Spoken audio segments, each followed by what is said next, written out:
If you are new, welcome. If not, welcome back. Today, we will be going over iOS 16.2. So here in the software update, it says iOS 16.2. This update introduces Freeform, an app that offers a great place to brainstorm and bring your ideas to life.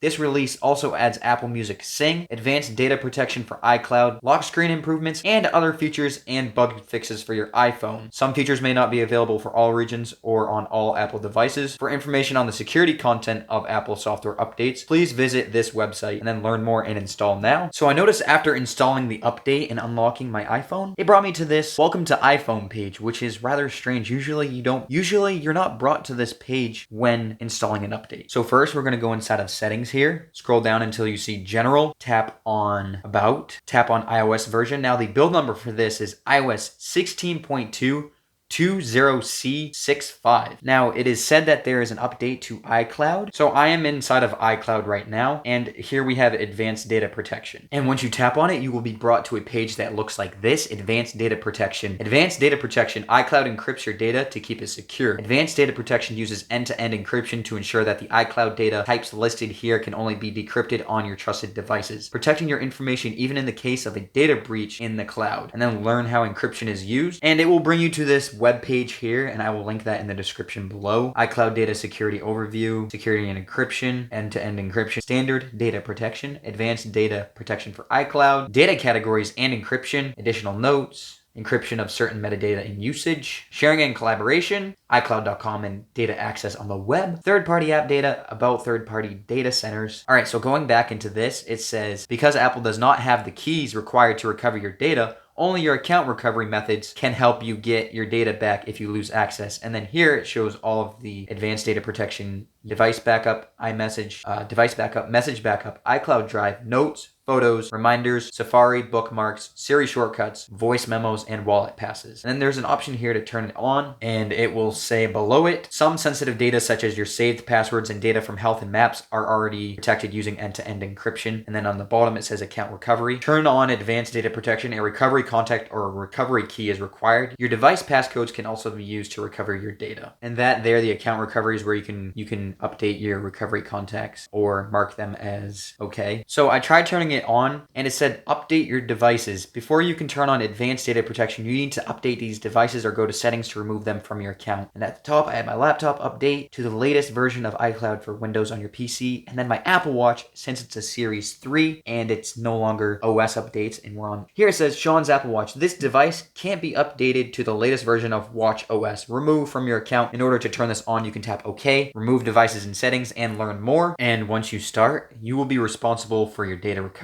because Apple will not have the keys required to recover your data. You'll need to use one of your account recovery methods. If you lose access, it is your responsibility to keep them up to date and then review your recovery methods. And then here I was brought to this page, verify recovery key, enter your 28-character recovery key to continue, forgot recovery key, or just type it in here. And if you forgot it, tap on it, forgot recovery key. If you don't remember your recovery key, you can create a new recovery key. Your old key will be deleted. Be sure to keep a copy of your new key in a safe place. Replace recovery key or cancel. Once you're done that, it will give you information about your recovery key, tell you to keep it in a safe place. Here, since I have a passcode on my iPhone, it says enter iPhone passcode. To turn on advanced data protection, enter the passcode you use to unlock this iPhone. If you're successful, it'll say advanced data protection is on. Remember to keep your recovery methods up to date. If you lose access to your account, you will need to use the recovery key or recovery contact to get your data back. Done on the bottom. It says that there's also Apple Music Sing, and I'm not seeing anything in here for Apple Music Sing. Okay, everyone, I found it. Here we have Umanelu by Stromae, and here what we're gonna do is tap on the lyrics here, this little button that has quotes. So here we tap on it. So when you're listening to the song, you tap on this button here. It'll say sing off. Another cool thing I noticed is when you turn down the volume, it actually drains out the vocals of the music, and you still get the instrumental. So when you're down here, it drains it out so you can sing along. You can still sing along regardless of the volume, and then go all the way up, and the volume of the vocal is the same. Okay, this I do not like one bit. So here we have AirDrop. Go up into your control panel here. Tap on this little thing here. Now, AirDrop, receiving off, contacts only, and everyone for 10 minutes. I just think that it should have been left alone. And if it was added in like with a timer, make it adjustable for everyone. so they can have their own time. Maybe they need an extra 5 minutes. So we're gonna see what the battery life is like so far. Battery life is absolutely terrible. 31%. 9 p.m. Last charge to 73% at 4:39 p.m. That there is a 42% decrease in the span of 4.5 hours. My maximum capacity is 88%, which is still good considering it is December now. Now, I haven't seen anything else new in this update, and I'm glad that Apple put in some new things and kind of upset about the AirDrop feature. But other than that, if I miss anything in this video, definitely let me know in the comments section down below and I will interact with you down there. And thank you for taking the time out of your day or night to watch my content or however else you consume it. I really appreciate that. Now, I hope you have a wonderful day or night wherever you may be. Thank you once again. I'll see you in the next one. Peace out.